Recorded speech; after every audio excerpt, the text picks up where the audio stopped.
Welcome to the deep dive. Today we're taking on, well, a giant of human evolution. We're talking almost 2 million years of history. That's right. We're diving into Homo erectus, the species that really set the stage for us, the first great walker, the first world traveler. Yeah, when you think about human ancestors, Homo erectus is just fundamental. They were around for an incredibly long time. Staggeringly long. From maybe 2 million years ago, right down to potentially about 100,000 years ago in some spots. That's nearly 2 million years. Compare that to us, Homo sapiens. We're Yeah. just a blip so far. Exactly. And their success across that huge time frame, across continents, it tells you something profound about their adaptability. So our mission today, let's really unpack Homo erectus. What made them tick? What were the big breakthroughs? What are the maybe surprising facts about them? Well, they represent this crucial intermediate stage, bridging the gap between the more ape-like Australopithecines and eventually modern humans. They basically invented the human body plan as we know it. And they racked up a lot of firsts, didn't they? Oh, absolutely. They were the first hominin species to really achieve that modern human-like body structure. Long legs, efficient upright walking. Right. A total game changer. Which allowed them to be the first ones to leave Africa, right? That great migration. Precisely. They spread out across Asia, even into parts of Europe. True pioneers. And technology, fire, tools. Well, the fire story is complex. We'll get into that. Maybe opportunistic use at first. But definitely the tools. They're often credited with inventing a whole new toolkit, the Acheulean. Okay, you mentioned adaptability in that huge time span. That must mean there's a lot of variation within the species, right? They weren't all identical for 2 million years. Not at all. And that's a key point. The Homo erectus found in Dmanisi, Georgia, from maybe 1.8 million years ago, looks quite different, smaller-brained, for instance, than the much later Homo erectus found in Java, say 500,000 years ago or even later. So the broad category. It really is. Some might even call it an evolutionary grade rather than a neat single-species branch. But that variation is part of their story. Okay, so where does that story begin? The discovery, I mean. Right. We have to go back to the late 19th century. A Dutch anatomist, Eugène Dubois, he was really driven by this idea of finding the missing link. Inspired by Haeckel and others? Yeah, Haeckel's theories were influential. Dubois was so convinced he actually joined the Dutch military specifically to get posted to the Dutch East Indies, modern Indonesia, because he thought that's where humanity originated. Wow, that's some serious commitment. It paid off in a way. In 1893, at Trinil on the island of Java, he found some key fossils, a skull cap, a molar, and crucially, a femur that looked very human-like. And he called it Pithecanthropus erectus, the upright ape man, Java man. He thought he'd found it. But the scientific community wasn't exactly thrilled, were they? Not initially, no. It was quite controversial. Many dismissed it. They thought the skull cap was maybe from some giant extinct ape, and the femur was just a modern human bone mixed in. The idea of a creature with an ape-like head and a human-like body, it didn't fit their preconceptions. And this was tied up with the whole out of Asia versus out of Africa debate too, wasn't it? Absolutely. Dubois' find actually seemed to support the out-of-Asia idea, which was popular then. People like Haeckel thought Asia, being sort of central, was the logical cradle for humanity. He even speculated about a lost continent, Lemuria. Right, under the Indian Ocean. Seems fanciful now. Well, yeah, but the idea persisted. And then came Peking Man. Found in China, Sinanthropus pekinensis. Exactly. Discovered in the 1920s and 30s, researchers like Weidenreich looked at Peking Man and Java Man and saw strong similarities. This really boosted the Asian origin theory. And led to that other idea, polycentrism. Or multi-regional evolution, yeah. The concept was that Homo erectus populations in different parts of the world, like China, Indonesia, maybe Europe, evolved in place directly into the modern human populations of those regions. So Peking Man was seen as the ancestor of modern Chinese people, for example. Sort of parallel evolution everywhere. That was the idea, emphasizing local continuity. But the tide started to turn. Back towards Africa. Yes. More and more fossils were being found in Africa, especially by the Leakeys. And then in 1960, a really important find, Olduvai hominin 9 in Tanzania. What was significant about that one? It was about 1.2 million years old, clearly showed those classic Homo erectus features, thick skull, big brow ridge, but it was smack bang in Africa. This, along with other finds, really cemented the out-of-Africa model. The idea that Horno, our genus, originated in Africa and then spread out, and that modern humans have a single, relatively recent African origin. Correct, monogenism. And this shift meant scientists had to do some serious taxonomic house cleaning. Because there were just tons of different names floating around. Pithecanthropus, Sinanthropus. Dozens. It was a mess. So in the 1950s, the influential biologist Ernst Mayr proposed a radical solution: lump them all together. Into Homo erectus. Yes, he argued they were all just regional variations of a single, widespread, long-lasting species, a chronospecies evolving over time. That makes sense. Yeah. Simplifying things. It did, and that view has largely held, though with nuances. Today, we often use subspecies names kind of informally, like H. erectus ergaster for the earlier African forms, H. erectus erectus for the classic Java finds, H. erectus pekinensis for the Chinese ones. But they're seen more like regional flavors, not separate species. Generally, yes. Like Klein's populations with local traits but still connected, still able to interbreed across their range. Think of them as part of one big variable network. But it's not totally settled, is it? You still hear debates about whether ergaster should be its own species, for example? Oh, absolutely. Some researchers prefer to split rather than lump. They might elevate ergaster to represent that initial African population that perhaps gave rise to later humans. And then there are the really late ones, like Homo soloensis from Java, sometimes given species status too. It gets complicated. Especially in that middle period. Right. The muddle in the middle, you called it. Right, the middle Pleistocene, say roughly 780,000 down to 125,000 years ago. You've still got populations we call erectus, but you're also seeing forms emerging that look transitional. Transitional towards what? Towards later humans like Neanderthals and us. Species like Homo heidelbergensis. The problem is the features overlap. Bigger brains than typical erectus, but still with some classic erectus traits like the brow ridge. Where do you draw the line? So it's less like distinct boxes and more like a continuous spectrum. Exactly. It highlights the challenge of putting species labels on a constantly evolving lineage spread across time and space. It's a messy, fascinating process. Okay, let's dive into that biology then. Yeah. What physically made Homo erectus? Well, Homo erectus, let's start with the head. Okay, the skull. It's iconic. Low, long, and really thick bone. Very robust. And the most obvious feature, that massive bar of bone across the brow. Supraorbital torus, the brow ridge. Yeah, it's like a built-in visor. Really prominent, continuous across the forehead. Plus, their jaws still stuck out a bit prognathism, but less so than earlier hominins. And the teeth. Smaller. It's significantly smaller than, say, Homo habilis, which tells you something important. Tools. They weren't relying on sheer bite force as much. That's the strong implication. Better tools, maybe fire later on for cooking, meant less need for huge teeth to process tough foods. The technology was changing their biology. You mentioned the thick bones earlier, especially the skull bones. Sometimes mistaken for turtle shells. Yeah. Why so thick? It's genuinely bizarre and still debated. This thickening, or pachyostosis, is especially pronounced in some Asian fossils.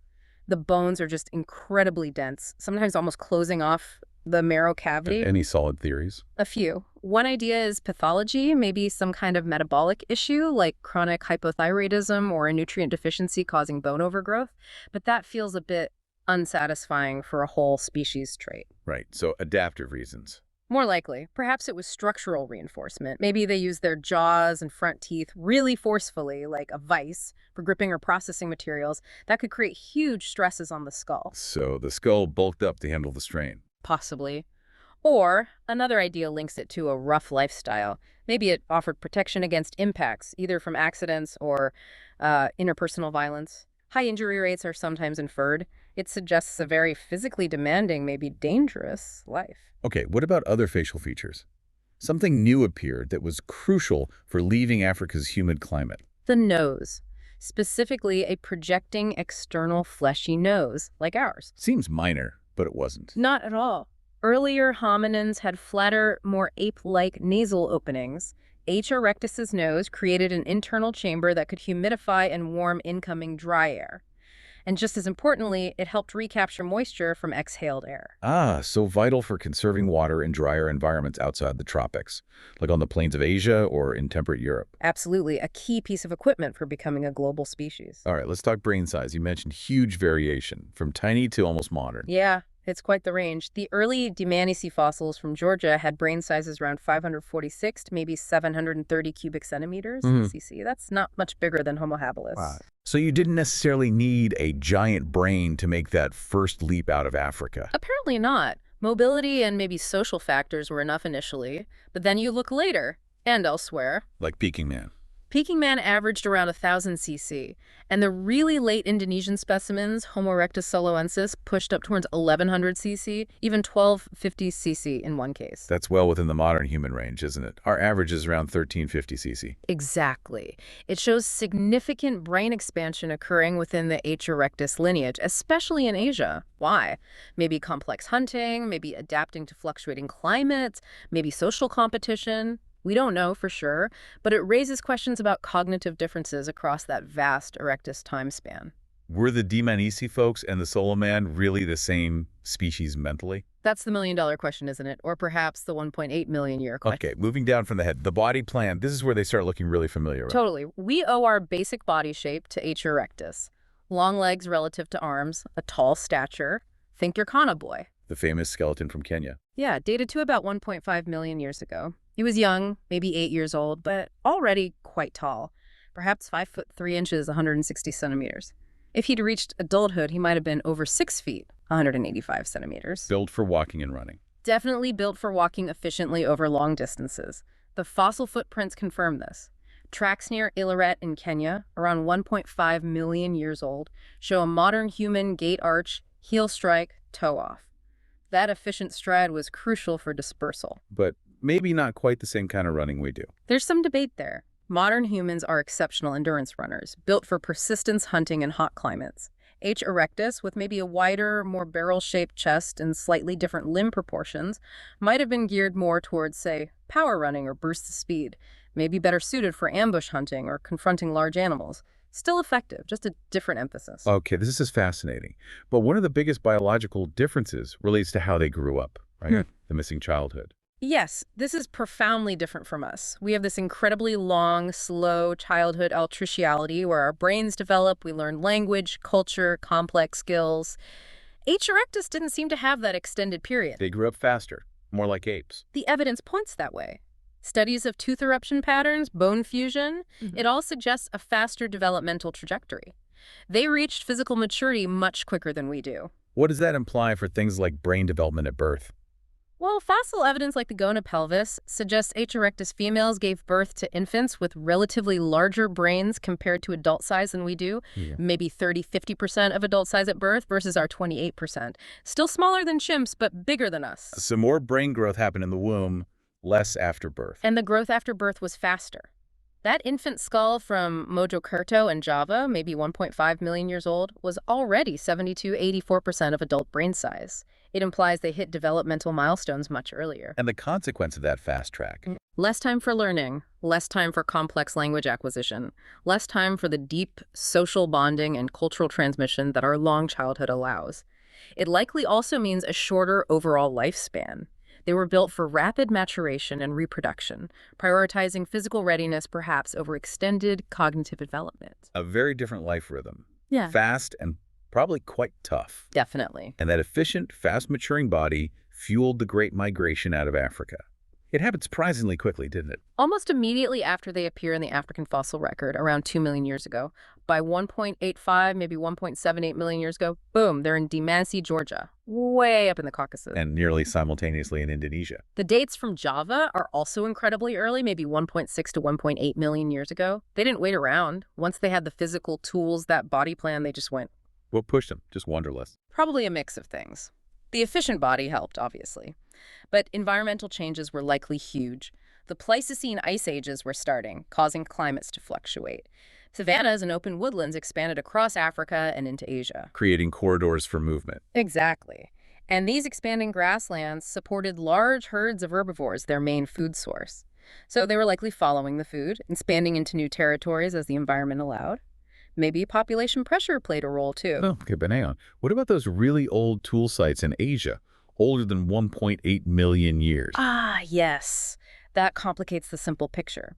There are stone tools found in places like China, dated to maybe 2.1 million years ago, and even older, potentially 2.48 million years in Jordan. So, what does that mean? Did Erectus leave even earlier than the fossils show? That's one possibility. Fossilization is rare. Maybe we just haven't found the earliest Erectus outside Africa yet. Or maybe it wasn't Erectus. An earlier hominin made it out first, like habilis or something we haven't identified. It's theoretically possible. We don't have the fossil evidence to support that currently, but those ancient tools are a puzzle. They suggest someone was out of Africa very early indeed. Okay, let's focus on Erectus' subsistence. How do they make a living across all these different places? They're called the first true hunter-gatherers. And the hunter part seems pretty significant. Their fossils are often found with the butchered bones of really big animals, elephants, rhinos, giant deer, wild cattle. Taking down prey like that requires skill, cooperation, and good tools. And we have evidence they were eating a lot of meat. Raw meat, even. Weirdly enough, yes, from tapeworms. Tapeworms. Seriously? Yep. Genetic studies show that the human beef and pork tapeworms diverged from their ancestral forms around 1.7 million years ago. This divergence is linked to hominins, almost certainly Erectus, regularly eating the raw meat of large bovids and potentially pigs or other animals. Wow. Parasites as dietary evidence. That's clever. It strongly suggests a significant shift towards carnivory early in the Erectus lineage. But they weren't just eating steak tartare, presumably. No. They were adaptable omnivores.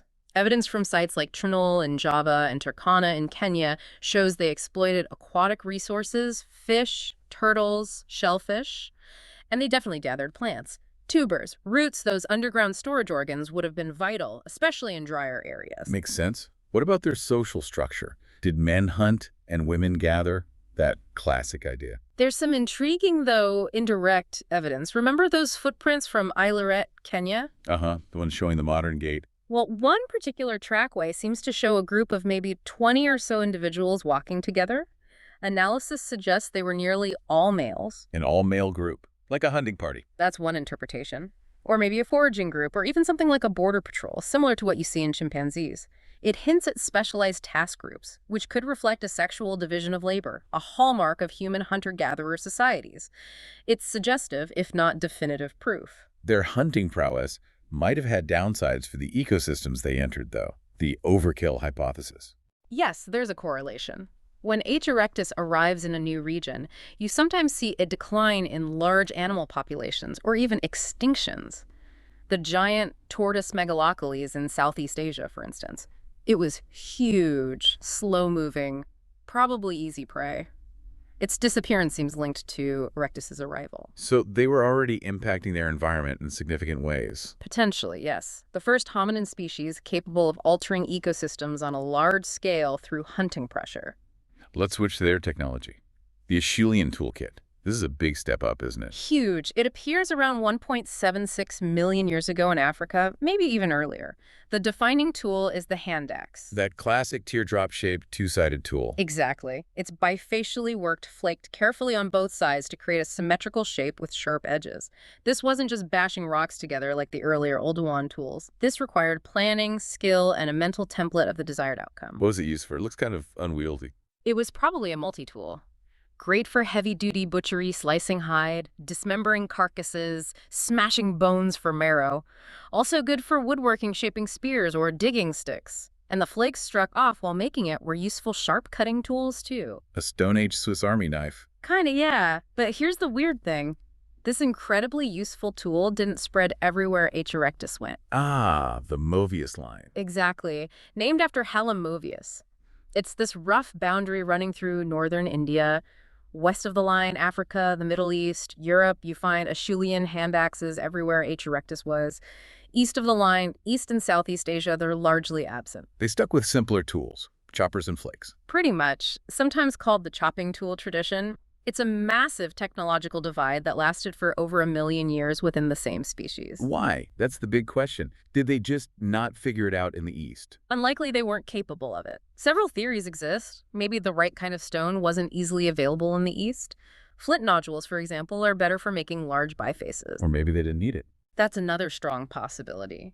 Perhaps the resources in the East, like abundant bamboo, which could be used for sharp tools, meant they didn't face the same pressures to develop heavy-duty stone hand axes.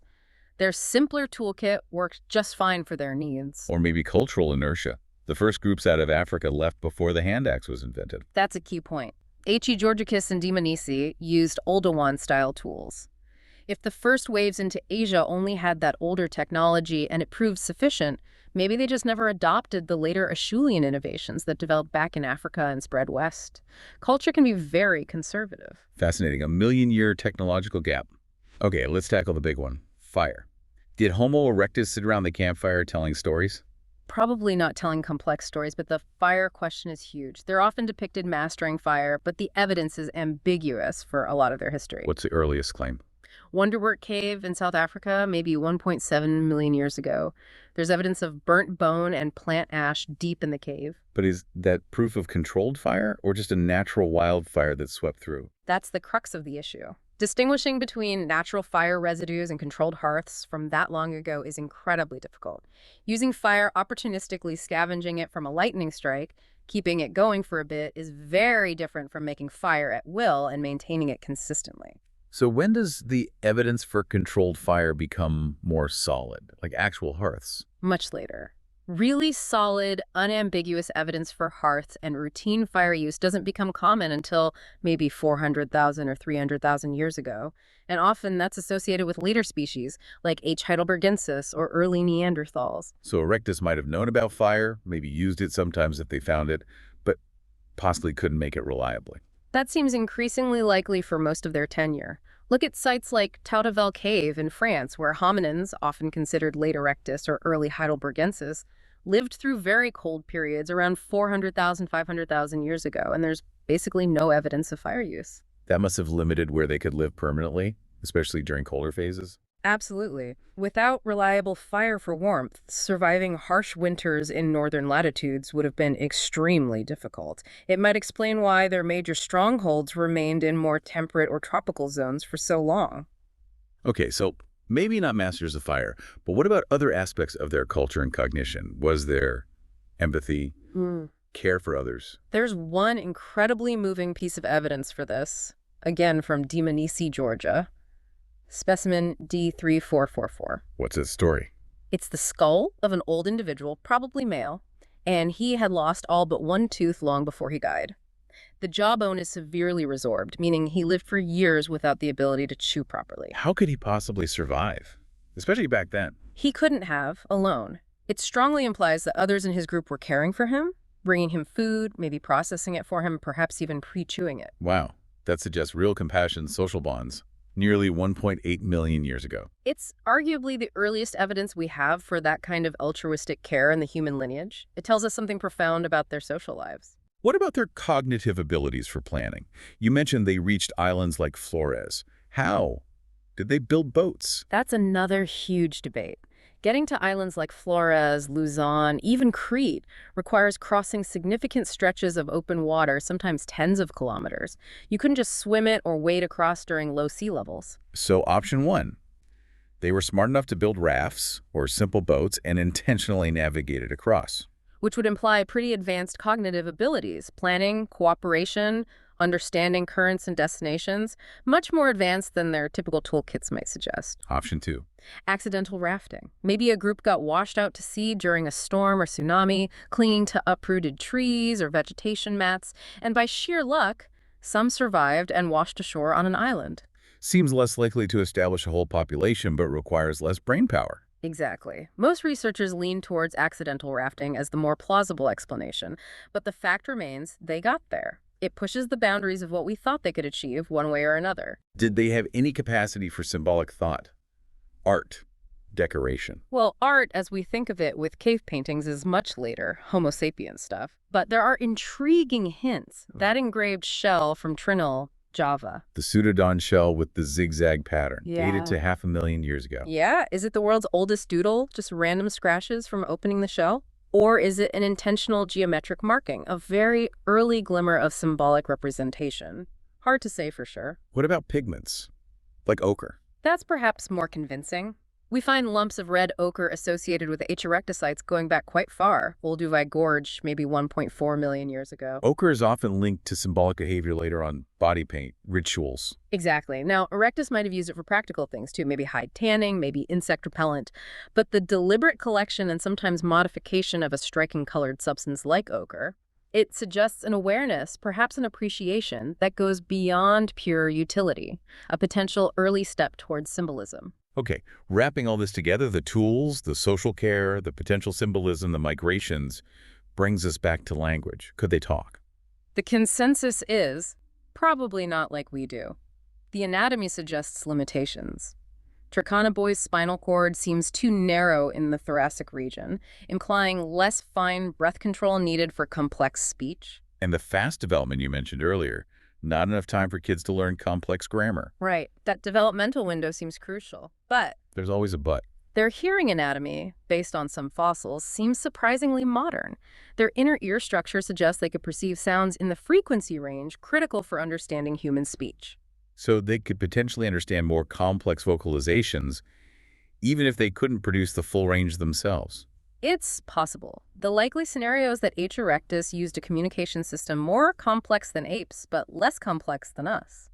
Probably a mix of vocalizations, a sort of proto-language with simple rules, heavily supplemented by gestures. Enough to coordinate hunts, teach tool-making, maintain social bonds across large groups. Plausibly, yes.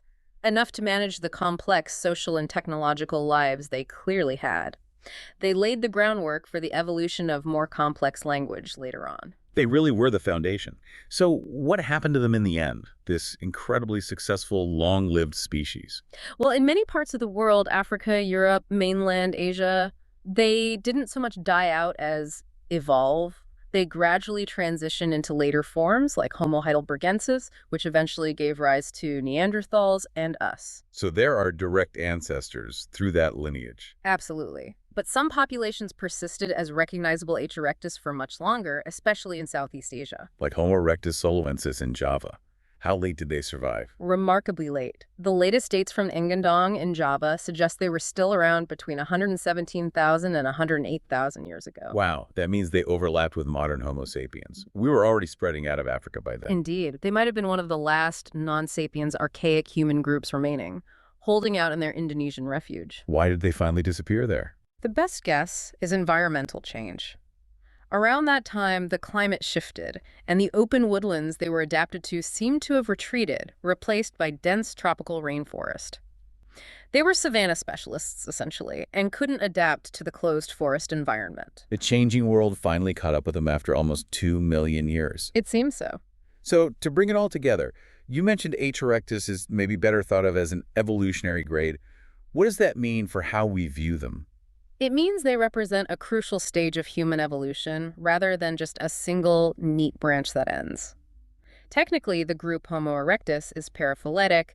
It includes the ancestors of later species, like us via heidelbergensis, but doesn't include all of its descendants. So it's the trunk of the tree, not just one branch off to the side. A very good analogy. They represent that phase where the fully committed upright gait was locked in, the human-like body plan emerged, brain size started its significant expansion, complex tool use became standard, and hominins first conquered the globe. Everything that came later built upon the Homo erectus foundation.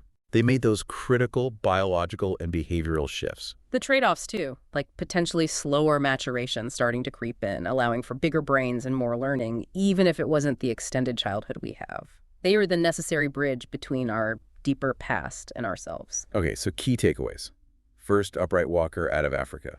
Colonizer of continents, inventor of the Acheulean toolkit, possessor of surprising social complexity, and our direct ancestor. And a species that demonstrates incredible adaptability and longevity, surviving through massive environmental shifts for nearly 2 million years. All right, as we wrap up this deep dive, here's something to think about.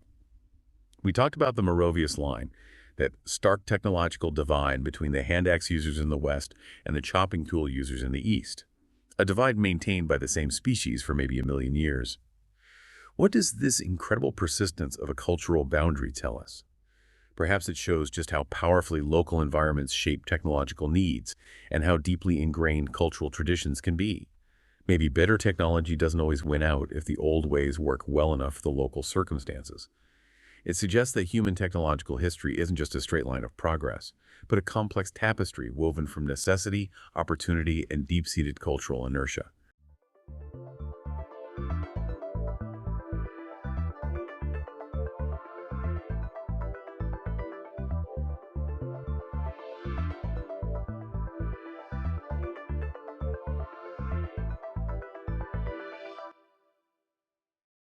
Welcome back to the Deep Dive, the place where we synthesize complex history and, well, economic chaos into clear, actionable knowledge. And today we've got a big one. We certainly do. We are strapping in for a turbulent ride back to the turn of the millennium. We're talking about a period defined by this unprecedented mix of technological optimism, irrational spending, and then a catastrophic financial collapse. Known simply as the dot-com bubble. Exactly. And we really have to start with the sheer drama of the numbers because they just set the scale for this mania perfectly. They really do. So if you were investing in technology between, say, 1995 and the early spring of 2000, you were basically riding a rocket ship. The NASDAQ Composite Index, the primary home for all those tech stocks, it spiked by an astronomical 600% during that period. 600%. It's a number that's almost hard to comprehend. It's not just growth. That's a fever state. It was all driven by this belief that the internet was fundamentally restructuring everything, all commerce, all human endeavor. And, as you said, that 600% gain is really only half the story. The violence of the collapse that came after, that's what truly defines the era. That's where the lessons are. That's where the painful lessons are, yes. So from its peak on Friday, March 10th, 2000, the index then fell 78% by October of 2002. 78%. Just imagine watching 5 years of these explosive, historic gains, the kind of gains that had people literally quitting their jobs to day trade, completely erased, and then some, all in just 2.5 years. The loss in market capitalization was just staggering. The financial devastation was swift, and for many, it was absolute. It's so easy to look back now and just dismiss the whole thing, to see it as this one-off moment of collective insanity that was fueled by, like, pizza delivery startups and talking sock puppet. Yeah, the Pets.com sock puppet. Exactly. But you pointed out something really crucial when we were prepping for this. While the scale and the technology felt completely new, the underlying phenomenon, this boom and bust cycle, it's actually ancient history, isn't it? It really is. The dot-com boom was just the information age's version of a pattern that repeats and repeats throughout history. It's always triggered when a truly transformative technology arrives on the scene. So like the railroads? You see the exact same dynamics with the railway mania back in the 1840s, the explosive growth of radio in the 1920s, or even the speculative frenzy around biotechnology in the 1980s. Okay. The sequence is always the same. You get this genuine technological innovation that sparks immense, justifiable excitement, but the initial enthusiasm and, crucially, the available capital, it far outruns the practical ability of these new companies to actually monetize the technology. Where profits become secondary. Completely secondary. They become an afterthought to potential. And that disconnect, the potential versus the actual profit, that is the core tension we're going to unpack today for you. We're going to synthesize the economic conditions that created the environment, the specific cultural symptoms of the madness, the shocking way that collapse unfolded, and maybe most importantly, what surprising essential infrastructure was ultimately left behind after all the dust settled. Right. We're looking at why it felt so inevitable at the time and what lessons we can maybe apply to today's markets. Okay, let's unpack this. Let's do it. So, to understand the irrationality, I think we first have to ground ourselves in the genuine, rational excitement of the time. This bubble wasn't built on nothing, right? It was built on a monumental shift in how people accessed information and commerce. That's absolutely right. The internet had been around for decades, of course, but mainly as like a research and government tool. Right, ARPANET and all that. Exactly. But its popularization, the moment it became a mass consumer product, that came with the release of the Mosaic web browser in 1993. And then Netscape Navigator right after. And suddenly, the World Wide Web became graphic, navigable. It was accessible to anyone with a personal computer. That was the real point of no return. And the data shows just how quickly this translated into consumer behavior. I mean, this is a true shift to the information age. Over a very short 7-year span, between 1990 and 1997, U.S. household computer ownership more than doubled. It jumped from about 15% to 35%. And that transition was so critical, it meant that a computer was no longer some specialized machine for work or for hobbyists. Yeah, it's becoming a household necessity. It was, and that created this enormous, eager market for new online services, for software, for e-commerce platforms. And to facilitate this massive new market, you needed fuel. You needed financial fuel. And the macroeconomic environment was incredibly accommodating. Throughout 98 and 99, the Federal Reserve, led by Alan Greenspan at the time, kept interest rates unusually low. Which made money cheap. It created a profound sense of liquidity. Capital was just readily available and extremely cheap for any startup that promised to harness the power of the internet. And the government wasn't just fueling it with cheap money either. They were also incentivizing risk-taking through tax policy. Yes, the Taxpayer Relief Act of 1997.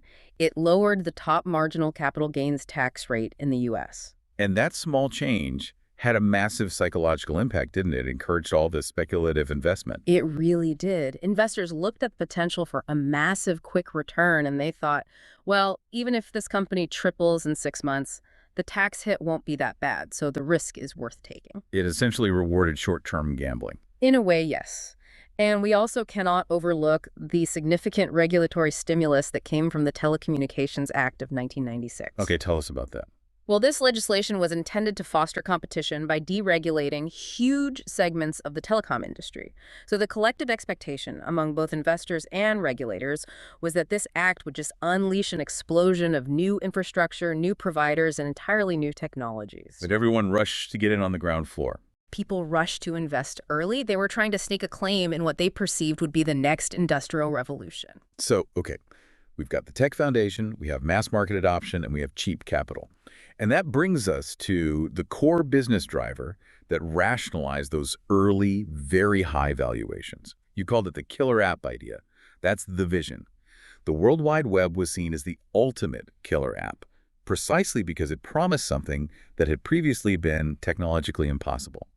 Disintermediation, cutting out the middleman. Exactly. It promised to bring unrelated buyers and sellers together in this virtual, seamless environment, instantly and cheaply. If you could cut out that whole distribution chain, wholesalers, retailers, expensive print advertising, you could achieve unimaginable margins and just completely overturn decades of established business dogma. It sounds like the core thesis was built on an assumption of, well, non-competition. Like, they weren't just disrupting the incumbents. They were assuming the incumbents wouldn't even fight back. And that's the tragic flaw in so many of those early dot-com business plans. They were all predicated on this notion that if they simply built a website and acquired eyeballs, as they called it, Right. they wouldn't have to compete directly with the traditional giants. Entrepreneurs believed their speed and their digital agility would be enough to just leapfrog the established players. So, for example, why would Amazon need a massive warehouse network when they could just connect sellers to buyers directly? Or why would Pets.com need to compete with local pet stores when they offered convenience right to your door?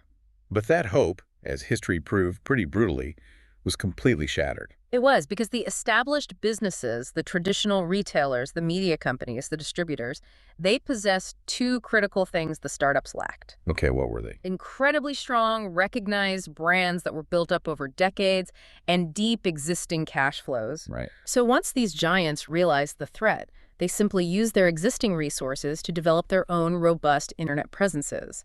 And the newcomers, who thought they were playing a totally different game, suddenly found themselves in direct head-to-head competition with these financially impregnable Goliaths.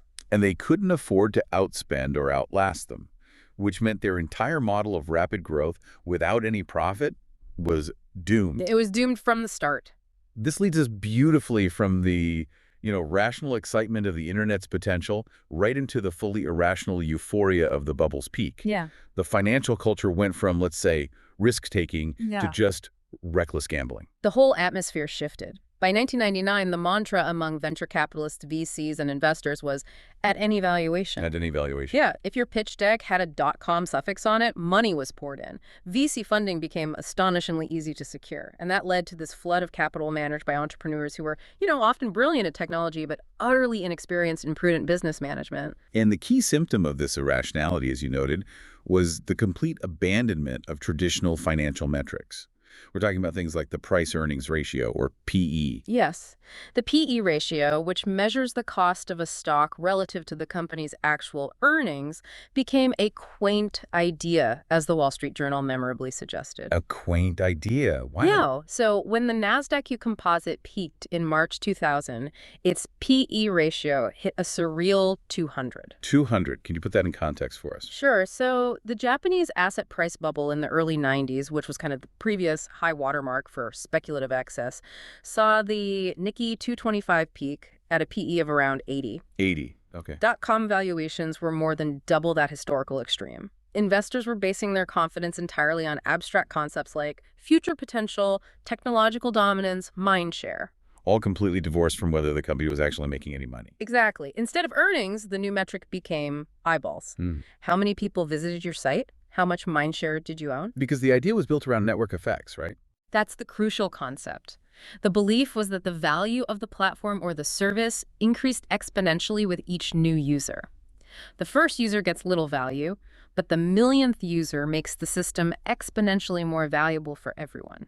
So the priority became scale. Scale at any cost. You had to capture those network effects before a competitor did. If you had to lose $100 on every single transaction just to gain a customer, that was considered an investment in the network. It wasn't a loss. And this leads us to the role of the investment banks, who were, well, they weren't just passive observers in all this. Not at all. They were actively fueling the speculation because they had massive incentives to keep the boom going. The incentives were direct and enormous. Investment banks made huge profits from initial public offerings, IPOs. Right. So when a .com went public, the banks charged substantial fees for underwriting those deals. So the more companies that went public, the more money the banks made. They were incentivized to encourage investment in bullish coverage from their analyst departments, regardless of the underlying financial health. Which is a massive conflict of interest. A huge conflict of interest. Was the bank serving the investor or the company it was taking public? And the results were just euphoric. That 400% rise in the NASDAQ translated into legendary gains. We hear about the giants, but the volatility itself was thrilling. In 1999 alone, Qualcomm shares, a major player, rose an astronomical 2,619%. 2,600% in 1 year. And that wasn't an outlier in the large cap space. 12 other stocks with significant market caps each rose over 1,000% that same year. People saw their neighbors, their friends, and themselves making massive paper wealth overnight. And that creates a cultural feedback loop. It does. The media amplified this sense of inevitability and urgency. You had the Wall Street Journal, as we said, suggesting investors rethink the quaint idea of profits. It implied that anyone who focused on current earnings just didn't get the new economy. And CNBC, which was on in every office, every home, it treated the stock market like a continuous sporting event. It was high drama, high stakes reporting that just normalized the idea that everyone should be participating in this massive wealth-generating spectacle. And this directly contributed to the cultural symptoms of personal investing. The stories were just. They were ubiquitous. You heard about people quitting their secure jobs, accountants, teachers, retirees, to become full-time day traders. Right. They thought they could just ride the daily surges and become millionaires. They believed the market was a sure thing, a guaranteed path to riches that required only access and nerve, not necessarily expertise or financial prudence. And this is where we get to that core operational philosophy: growth over profits, or, as they said, get big fast and get large or get lost.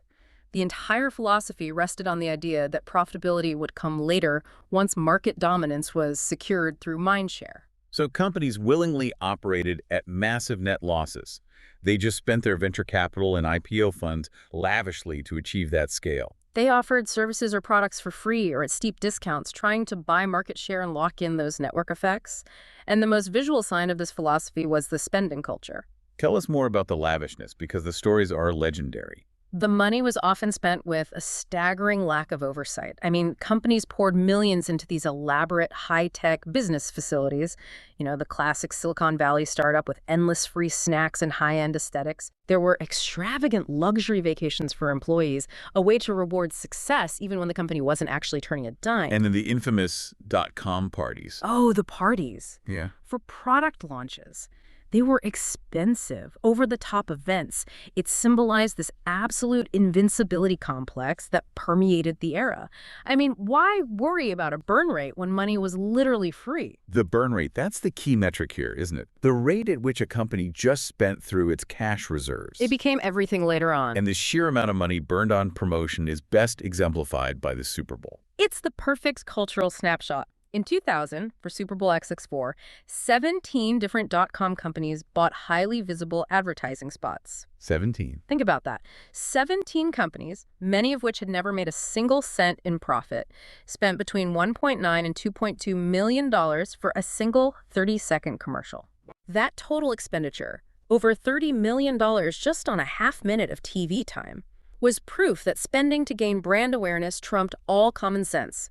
Just 1 year earlier, only 2 .coms had advertised during the game. So that spike shows the bubble at its absolute zenith. Just weeks before it peaked and then violently burst.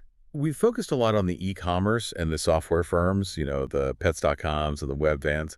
But the speculative fire wasn't just confined to those consumer-facing sites. No, not at all. Running parallel to this .com mania was a massive, and I think equally irrational, boom and bust in the telecommunications sector.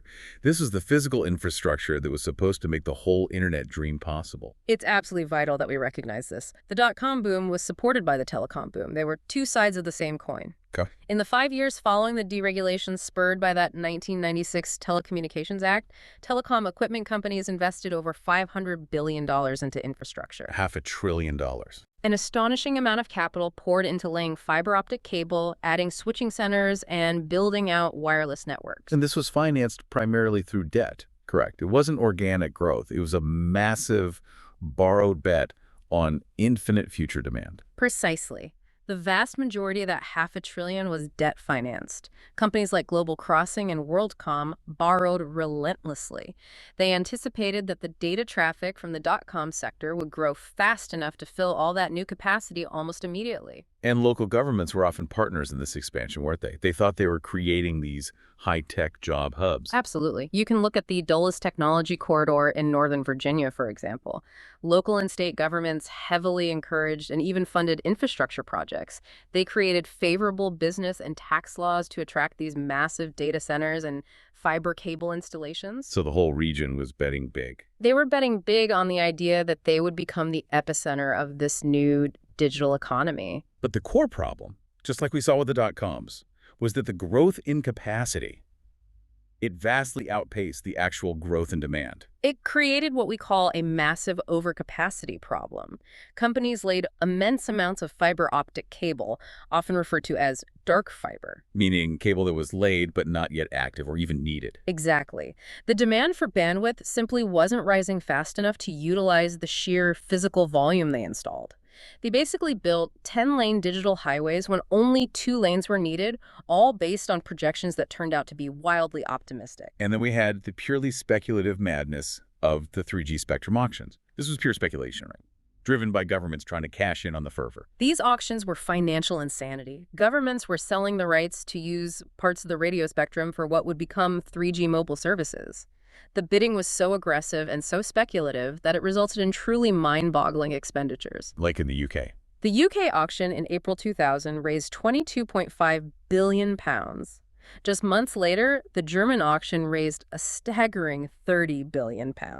Companies essentially paid fortunes for licenses to use technology that was still nascent and lacked proven business models, simply because they were terrified of being left behind. The US auction, though, that serves as the perfect historical warning sign. It really does.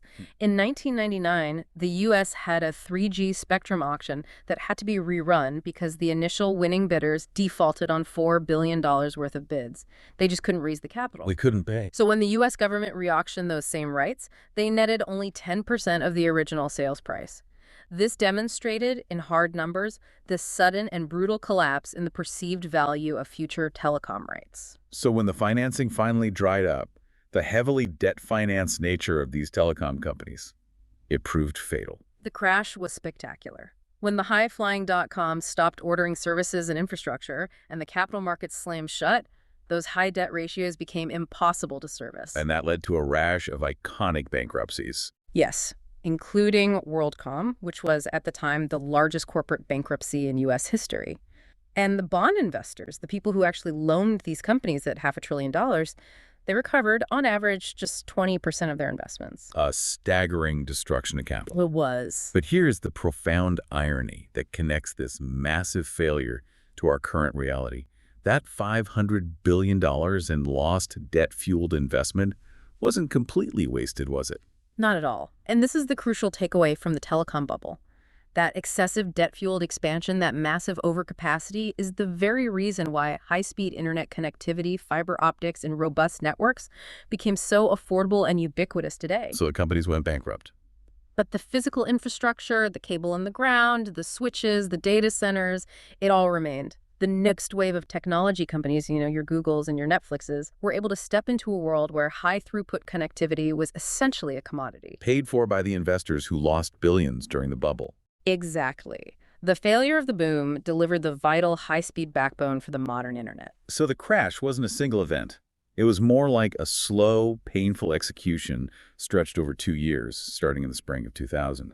But before that major collapse, we had one final piece of volatility: the anticipation of the year 2000 problem, or Y2K. Well, Y2K, that was an immense preoccupation leading up to the new millennium, wasn't it? Companies spent fortunes on technology upgrades out of fear that when computer clocks flipped from 99 to 0, core systems would just fail. But nothing happened. Well, the preparation was adequate, and virtually no major disruption occurred. So once the world realized the system hadn't crashed, attention immediately shifted back to the only problem that actually mattered: grossly inflated stock valuations. And the clock was ticking down. The specific peak was Friday, March 10, 2000. The NASDAQ U Composite closed at 5,048.62, and the index has never seen that height again. The crack started showing almost immediately. Just 3 days later, on March 13th, news that Japan had formally entered a recession triggered an immediate global sell-off. And since tech stocks were by far the most inflated globally, they took the brunt of that flight to safety. Then, a really crucial sign of investor fear emerged on March 15th. Yahoo and eBay, two of the biggest online players, officially ended their merger talks. Right. The NASDAQ fell 2.6% that day, but here's the signal. The S&P 500, which holds more of the established non-tech firms, it rose 2.4%. And that divergence proved that investors were performing a massive, visible rotation of capital. They were getting out of highly volatile tech and into established companies. The smart money was quietly leaving the party. We also have to talk about the role of the Federal Reserve Chairman Alan Greenspan. He had raised interest rates multiple times during the bubble, but critics, like the economist Paul Krugman, argue strongly that he waited until the bubble had already burst. So if he waited too long, wasn't the market interpreting the Fed's inaction as a kind of tacit endorsement of the boom, which has fueled the irrationality even more? That's the core tension, and it's a very good point. Many felt that the Fed was engaging in a form of asymmetric intervention, that the market expected the Fed to step in and save them if the crash was too painful, what they called the Greenspan prit. Right. But that the Fed was hesitant to curb the speculative enthusiasm on the way up, fearing they might stifle innovation. So Krugman's critique was that Greenspan was just trying to clean up the mess afterwards. Exactly. Rather than proactively using tools like, say, higher margin requirements to prevent the excess in the first place. The tipping point in sentiment was definitively reached on March 20, 2000. The media, which had once celebrated the mania, really started to ring the alarm. Yes, Barron's published a devastating cover story. The title was, "Burning Up, Warning, Internet Companies Are Running Out of Cash Fast." And on the very day that article hit the newsstands, that warning was terrifyingly illustrated by a major accounting scandal. MicroStrategy, a high-flying tech firm whose stock had exploded from $7 to $333 per share in a year. Unbelievable. On March 20th, they announced a revenue restatement due to aggressive, inflated accounting practices. Their stock plummeted 62% in a single day, down to $140. And that proved to investors that the numbers were fabricated. The faith based on potential just evaporated. Instantly. Then, regulatory scrutiny and fear compounded the problem. On April 3, 2000, Judge Thomas Penfield Jackson ruled that Microsoft was guilty of monopolization and tying. And that sent shockwaves to the whole tech sector. It did. Microsoft's stock dropped 15%. The NASDAQ fell 8%. The market feared that this ruling signaled a new era of aggressive regulatory intervention, which was bad for all high-growth tech firms, even those not directly involved. It introduced this element of political risk that investors hadn't really accounted for, and that day marked a complete cultural reversal. The sentiment was perfectly captured by a widely read article from Bloomberg News, which delivered the solemn decree. It's time at last to pay attention to the numbers. The party was officially over. The final definitive crash moment came on Friday, April 14, 2000, what became known as the tech wreck. Right. The Nasdaq Composite fell 9% in a single day, closing out a week where it lost 25% of its entire value. And this was made worse by a very specific technical factor, right? Yes, it was tax day. Investors had to sell their high-flying stocks to raise cash to cover the massive capital gains tax bills that were due for the gains they'd realized in the previous year. So they were forced sellers at the worst possible time, which just intensified the panic. From there, the decline accelerated and the most iconic failures started to roll in. Pets.com, which had burned through millions on its Super Bowl ad, became the national symbol of failure. It went out of business on November 9, 2000, less than 9 months after its IPO. And the pain was prolonged and deepened by external factors. The September 11th attacks in 2001 accelerated the overall drop, adding geopolitical risk to the financial uncertainty. And then came the wave of major corporate accounting scandals. Enron in 2001, then the WorldCom and Adelphia debacles in 2002. They just completely eroded any remaining investor confidence. When you realize the foundation of the economy is built on criminal fraud, you stop trusting any aggressive valuation. And the market finally bottomed out almost 3 years after it peaked. Yes, the market reached its trough on October 9, 2002. By that point, the entire market had lost $5 trillion in market capitalization since the peak. The NASDAQ 100 index had plummeted 78% from its highest point. The financial reckoning was complete. So the money was gone, the exuberance was crushed, the bubble had burst. How did the corporate mentality change overnight from get big fast to how do we survive until Friday? The shift was immediate, and it was brutal. The focus flipped entirely. When the venture capital dried up, a company's lifespan was no longer determined by its potential market dominance, but by its burn rate. The rate at which it was spending its existing cash. Right. If you were spending $5 million a month and only had $10 million in the bank, you had 2 months to live. That metric became everything. And we saw the human and cultural cost immediately in the massive layoffs. A staggering number of layoffs. This created a huge glut in the job market for programmers, for web developers, for tech specialists. The promise of instant wealth vanished, replaced by instability.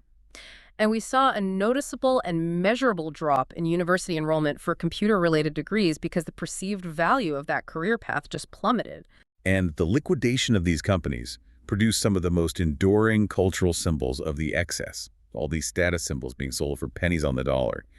The Aaron chair anecdote is just perfect for this. It really captures the sudden, painful end of that culture of excess. The Aaron chair was the ultimate status symbol in the dot-com world. It was expensive, ergonomic, retailed for over $1,100 each. It signaled that you worked at a successful, well-funded startup. Exactly. When the company shut down, these chairs, along with high-end server racks and lavish office furniture, were liquidated en masse at fire sale prices. Walking into a liquidation sale and seeing thousands of those chairs stacked up was just. It was a powerful, tangible metaphor for the sudden, undignified death of the boom. Beyond the operational changes, there was a major push for accountability, right? Driven by the massive scope of the criminal fraud that was exposed in the wake of the crash. Indeed. The failure of WorldCom and Enron led to criminal prosecutions for executives like Bernard Ebbers, Jeffrey Skilling, and Kenneth Lay. They were convicted or accused of fraud for misusing billions of shareholders' money. And regulators stepped up. They did. The U.S. Securities and Exchange Commission levied large fines against prominent investment firms, including Citigroup and Merrill Lynch, for conflicts of interest specifically, for misleading investors with those bullish analyst reports while simultaneously charging the company massive underwriting fees. And for the retail investor, the person who had been day trading and fueling this mania, what was the lasting psychological impact? A profound shift toward caution. The retail investor transitioned to much more conservative, cautious investment portfolios after suffering such catastrophic losses. The highly focused internet forums that had been the heartbeat of the speculative mania sites like Silicon Investor and the early Yahoo, finance boards, they saw a significant and permanent decline in use. The excitement of the gamble was replaced by the sting of reality. But as we wrap up, we have to address the beautiful irony here. While hundreds of companies failed, the crash was actually a cleansing Darwinian event that benefited the survivors. It was Darwinian economics at its absolute finest. Despite the spectacular failures of rivals like Webvan and Pets.com, 48% of .com companies actually managed to survive through 2004, albeit at dramatically reduced valuations. And the vacuum left by the bankrupt competitors. It allowed companies with fundamentally sound business models, companies that eventually figured out things like inventory control, strategic pricing, actual revenue streams, to gain overwhelming market share. And who were those survivors that went on to dominate? Well, Amazon and eBay are the classic examples. They had to endure massive drops in valuation, but they had tangible business models and a core mission. Amazon, despite its early struggles, was ruthlessly focused on customer experience and distribution efficiency. eBay provided a unique, scalable marketplace. And new giants emerged from the ashes. Exactly. Firms like Google and NVIDIA used the massive amounts of cheap infrastructure and the lessened competition to build the modern digital empires we know today. So the fundamental positive legacy of all that irrational lost capital is the infrastructure itself. It is the infrastructure, and that is a lesson we shouldn't forget. I look to the words of venture capitalist Fred Wilson. He funded many .coms and lost 90% of his net worth in the process. He famously concluded, "Nothing important has ever been built without irrational exuberance." That's a powerful statement because it accepts massive loss as a necessary cost of innovation. Yeah. So if we rely on irrational exuberance to build infrastructure, are we essentially accepting future painful financial reckonings as just part of the process? We are, if we don't manage that exuberance. Right. The mania financed something crucial, that massive high-throughput backbone for the internet, along with the essential databases, software, and server structure that now underpins the global economy. All the excessive debt-fueled spending that bankrupted thousands of firms nevertheless left behind the physical foundation that allowed the modern trillion-dollar tech economy to flourish. So the dot-com bubble was a spectacular financial failure. That produced the greatest technological success in human history. We've covered the 600% spike, the violent 78% drop, the Super Bowl ads, the Aeron chairs, and the essential hidden infrastructure that the mania left behind. It was chaotic, painful, and ultimately transformative. And that reveals the dual nature of these speculative cycles and why we study them. We established that the dot-com bubble was fueled entirely by faith in technological advancement, which caused investors to completely ignore traditional financial metrics like current profits. Today, just 2 decades later, the most valuable public companies in the world are almost exclusively in that same technology sector, and many are still valued heavily on future potential rather than immediate earnings. So that raises a crucial question for you, the listener. Are the factors that fueled the original dot-com bubble, the raw enthusiasm, the focus on novelty, the expectation of infinite growth, the sheer joy of discovery, are they still present in the markets today? Or did we, as a collective financial system, truly learn the ultimate lesson from the early 2000s to pay attention to the numbers? A phenomenal way to leave it hanging. Thank you for joining us on this deep dive into the mania, the money, and the making of the modern web.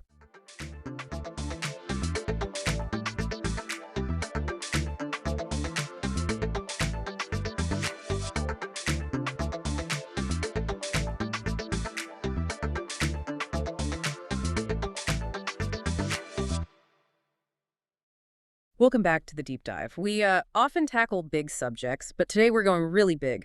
We're diving headfirst into the epic, fiery conclusion of Richard Wagner's Ring Cycle. We're talking about Götterdämmerung, the Twilight of the Gods. And epic is definitely the word. This is the final piece of this huge 16-hour saga. When it first hit the stage in 1876 at Bayreuth, well, it was basically the sound of an entire world ending. Right. The end is literally in the name. Götterdämmerung. It's a German take on the Old Norse idea of Ragnarok, that whole prophesied war, the end times, but leading to renewal. But Wagner's version, it goes somewhere different, doesn't it? It's not just about gods fighting monsters. Exactly. It diverges quite a bit. It feels less like a mythic battle and more like a moral collapse, an emotional implosion, maybe. That's a great way to put it, a moral implosion. Because the stakes here are just immense. You've got cosmic fate, this powerful cursed ring, and then very raw, very human betrayals all smashing together. So the whole divine world is teetering on the edge. Completely. And everything really turns on the actions of, well, 3 key players. Siegfried, the hero, Brunhilde, the Valkyrie, and that cursed ring of power. Our mission today, I think, is to dig into why this cataclysm, this twilight, was somehow necessary for what Wagner presents as redemption. Okay, let's start at the beginning then, because the prologue throws us right into the deep end. It tells us straight away that the universe's own fabric is, well, breaking. We don't even start with the main heroes. No, we start with something older, more fundamental. The three Norns, they're daughters of Erda, the earth goddess, right? And they're literally weaving the rope of destiny. Weaving fate itself. Yeah, and as they weave, they're recounting the past, seeing the present, and foretelling the future. Yeah. And that future includes the big one.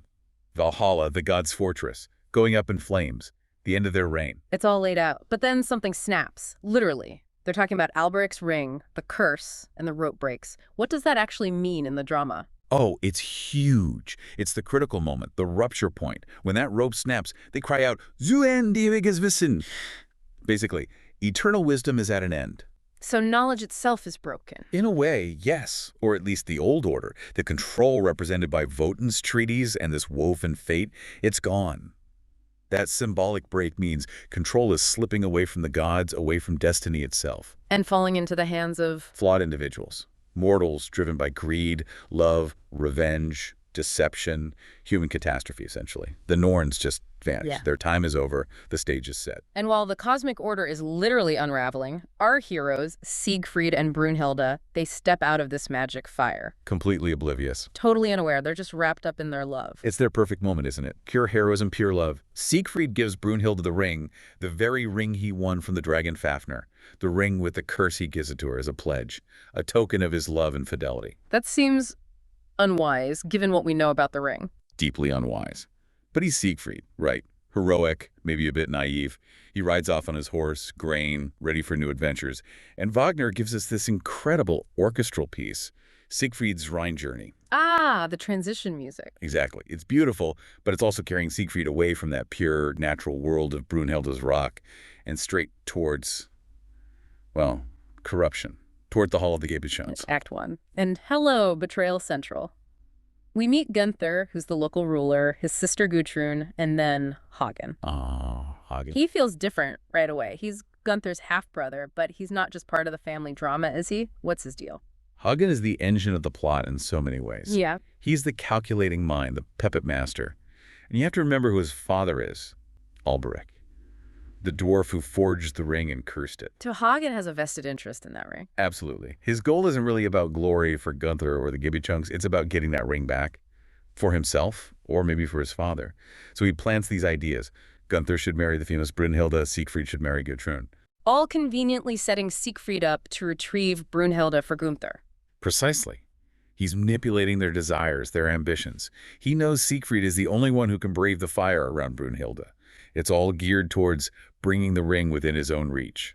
And the way he does it, it's deceptively simple, a magic potion. The potion, Hagen gives it to Gudrun. It's a memory potion, basically.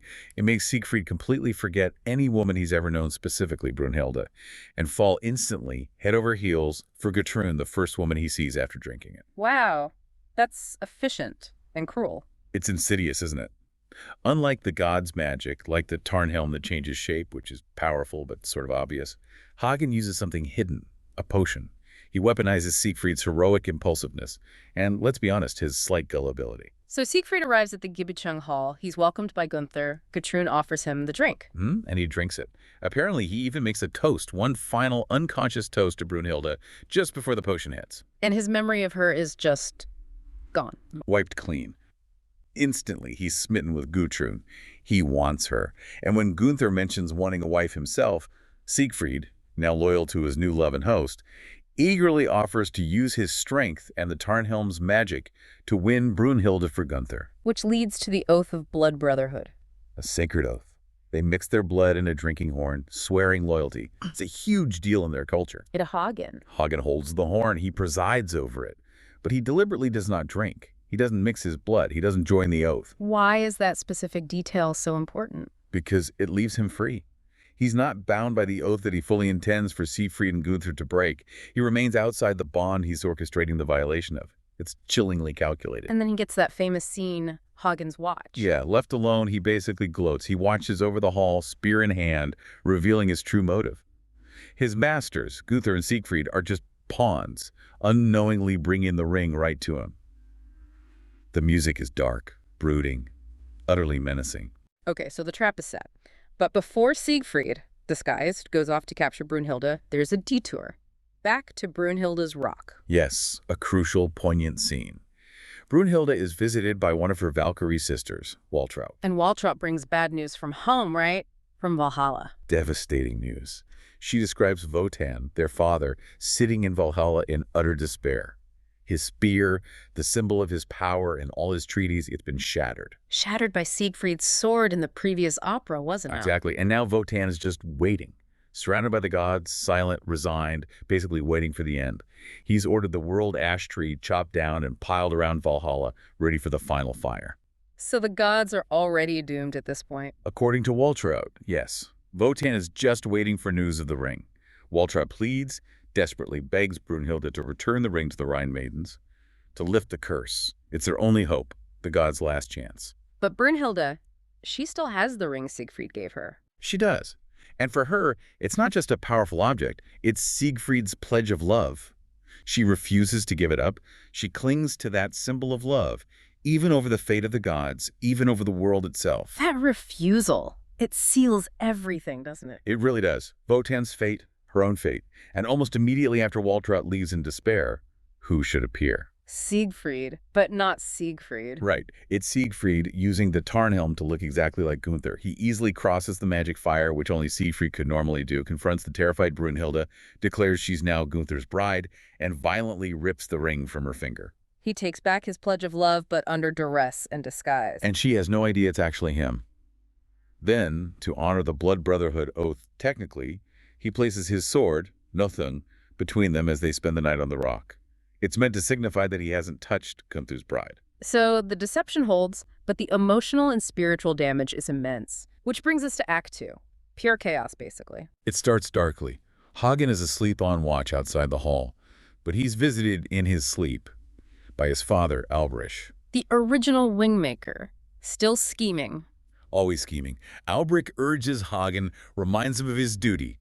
Get the ring. Hagen, half asleep, vows that he will. It's this eerie, shadowy scene reinforcing Hagen's inherited obsession. Then dawn breaks, and Siegfried arrives back. Yes, using the Tarnhelm again, he magically travels back from the rock instantly, swaps places with the real Gunther, who's been waiting nearby, and arrives at the hall as himself, cheerful and ready for his wedding to Gertrud. While Gunther is now arriving by boat with Brunhilde. Exactly. Hagen sees them coming and raises the alarm. But it's not a warning alarm, it's a call for celebration. He summons all the Gibiching vassals for a double wedding.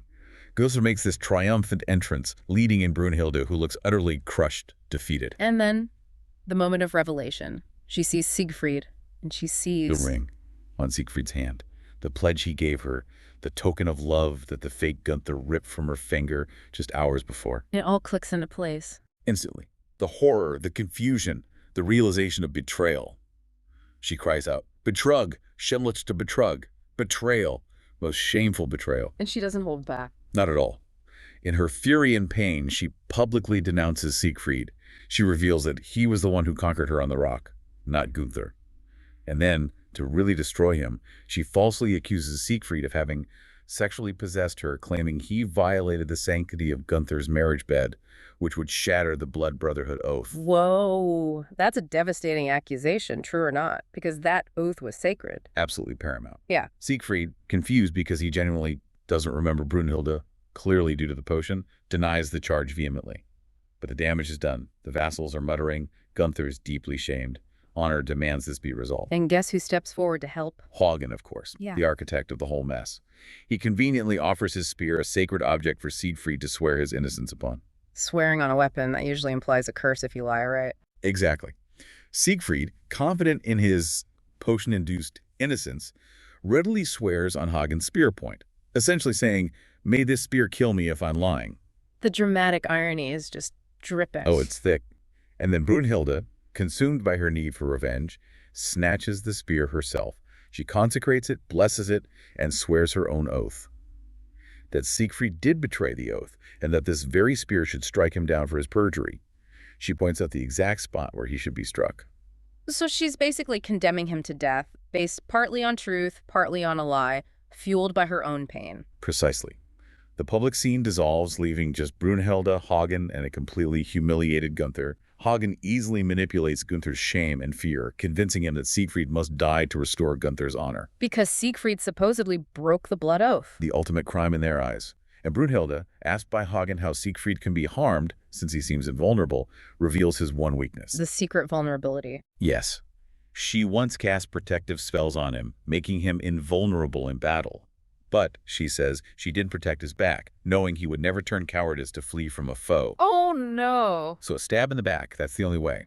Hagen latches onto this instantly.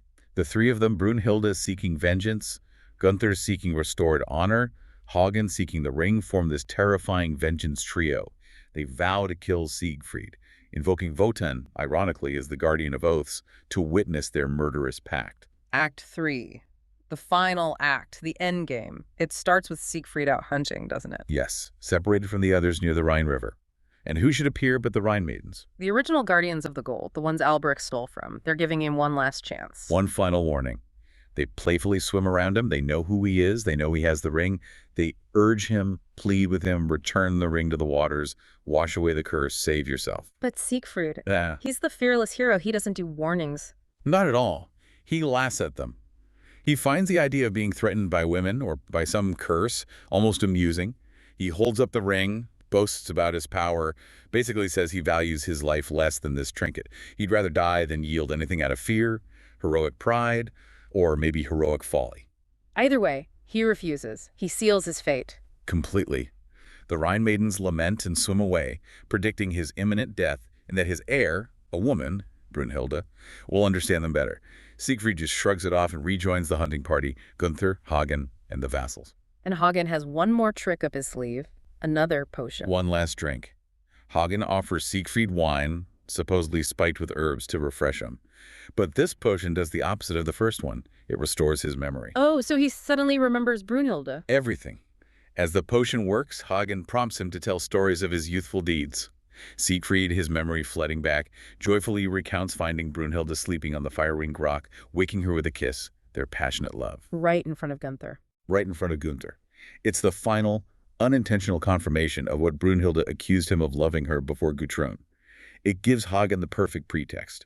He points to two ravens flying overhead, Wotan's messengers. A distraction. A fatal one. As Siegfried turns to look at the ravens, Hagen asks, "Can you understand their speech too?" And as Siegfried's back is turned, Hagen thrusts the spear, the same spear Siegfried and Brunhilde swore their conflicting oaths on, deep into Siegfried's back. The exact spot Brunhilde reveals. The only vulnerable spot. Hagen declares he has avenged perjury. Siegfried collapses. In his dying moments, his vision clears completely. He sees Brunhilde awakening, calls out her name, and dies. And then the music. Ah, yes. The orchestra plays Siegfried's funeral march. It's one of the most powerful, profound pieces Wagner ever wrote. It's not just mournful. It recaps Siegfried's entire life through his leitmotifs, his heroism, his love, the curse, the sword. Is a massive, tragic summary as his body is carried back to the Giebelung Hall. Back at the hall. Chaos, I assume. Utterly. Gudrun is waiting anxiously. She had a bad dream, saw Brunhilde laughing. When Siegfried's body arrives, she's devastated, accuses Gunther. The truth starts to spill out. And then Hagen steps forward, bold as brass. To claim his prize. "Give me the ring," he demands. He killed Siegfried, he says, so the ring is his by right of conquest. Gunther furiously objects, claiming the ring for himself. They fight. And Hagen. Hagen kills Gunther, just cuts him down. Now finally he thinks the ring is his. He moves towards Siegfried's body to take it from his finger. But something happens. Something supernatural. As Hagen reaches for the ring, Siegfried's hand miraculously rises, slowly, threateningly. Everyone freezes in terror. Hagen recoils. Wow. Even in death, the hero resists. Or perhaps it's the ring itself, or fate intervening. A stunning theatrical moment, and it sets the stage for the final entrance. Brunhilde arrives. She enters, calm, majestic, transformed. She immediately grasps the whole situation. The potions, Hagen's plot, Gudrun's unwitting role, Gunther's weakness. She silences Gudrun's grief, gently explains Siegfried was always hers. She understands everything now. Everything. She declares Siegfried innocent of the perjury charge. She realizes that his betrayal and death, her own suffering, it was all somehow necessary. Part of a larger cosmic process, perhaps Wotan's grand, flawed design to bring about the end. She says this suffering has made her wizened, all-knowing, wise, and finally free. So her perspective has completely shifted. from vengeful fury to acceptance. And profound understanding. It's her great moment of transfiguration. She orders a massive funeral pyre to be built by the Rhine for Siegfried. She addresses Wotan in the heavens, recounting his guilt, his predicament. And the ring. She takes the ring from Siegfried's hand, but she doesn't keep it. She addresses the Rhine maidens, bequeathing it back to them, instructing them to cleanse it in the waters to finally break its curse. This act of selfless love is the key. Returning it to nature, essentially. Exactly. Then she does one more thing. She takes a firebrand, speaks to Wotan's 2 ravens, tells them to fly home, report everything, and then tells them to command Loge, the god of fire who is bound within Valhalla, to flare up and set the fortress ablaze. She's triggering Ragnarok herself. She is initiating the final stage. She proclaims Siegfried's death has atoned for Wotan's original sin, stealing the gold. Then she mounts her horse, Grain, greets Siegfried one last time, and rides heroically, ecstatically, straight into the heart of the funeral pyre. Joining him in death. Love and death intertwined. The ultimate Liebestod. And the final scene is pure spectacle. The pyre collapses. The Rhine River overflows its banks, flooding the stage, quenching the flames. The Rhine maidens swim in, finally reclaiming the ring. What about Hagen? He wouldn't just give up. Never. He makes one last, desperate lunge for the ring, shouting, "Get back from the ring." But the Rhine maidens grab him and drag him down into the depths. He drowns. The curse has claimed its final victim. And Valhalla. In the distance, a red glow fills the sky. You see Valhalla, the gods and heroes waiting inside, just as Waltraud described Wotan. Then the glow intensifies. Flames erupt. Yeah. Valhalla is consumed by fire. The end of the gods. Total annihilation. Total. But the very final music, it's not just destruction. It's the theme Wagner called Lives or Losing, redemption through love.